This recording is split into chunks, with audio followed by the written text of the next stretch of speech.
Patil, ABP माझा, नवी मुंबई। पिंपरी चिंचवडकरांची तहान भागवणारा Pavana dam 100% भरलाय, त्यामुळे शहरवासियांची वर्षभराच्या पाण्याची चिंता मिटली आहे। धरणातून पवना नदीमध्ये 4300 क्युसेक वेगाने विसर्ग सुरू करण्यात आलाय। परिणामी पवना नदीवरील केजुबाई बंधारा ओसंडून वाहत आहे आणि याचा आढावा घेतलाय नाझीम मुल्ला यांनी। पिंपरी चिंचवड शहरवासियांसाठी आनंदाची बातमी आहे, कारण त्यांची तहान भागवणारं पवना धरण 100% भरलेलं आहे। त्यामुळे पुढच्या वर्षभराची पाण्याची चिंता या शहरवासियांची मिटलेली आहे आणि याच पवना धरणातून आता पवना नदीत पाण्याचा विसर्ग केला जातो आणि याच पवना नदीवरचा पिंपरी चिंचवड मधला हा केजुबाईचा बंधारा सुद्धा आता ओसंडून वाहताना आपण या ठिकाणी पाहतोय।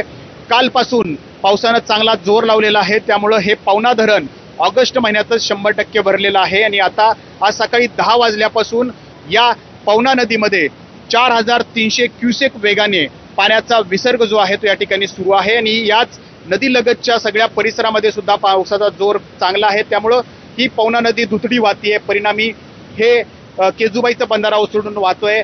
केजुबाईचं हे मंदिर आहे आणि या मंदिर परिसरात सुद्धा हळूहळू आता पाण्यानं जो आहे तो शिरकाव करायला सुरुवात केलेली आहे। हे चित्र खूपच सुखदायक आहे, कारण शहरवासियांची वर्षभराची पाण्याची चिंता या निमित्तानं मिटलेली आहे आणि हाच वरुण राजा जो आहे तो शेतकऱ्यांसाठी सुद्धा सुखदायक ठरलेला आहे, कारण मावळमध्ये इंद्रायणीची लागवड जी आहे ती या ठिकाणी मोठ्या प्रमाणात केली जाते आणि या इंद्रायणी भात शेतीसाठी हा पाऊस तितकाच पोषक आहे। त्यामुळं शहरवासियांसोबतच शेतकरी सुद्धा या पावसामुळं सुखावल्याचं चित्र आहे।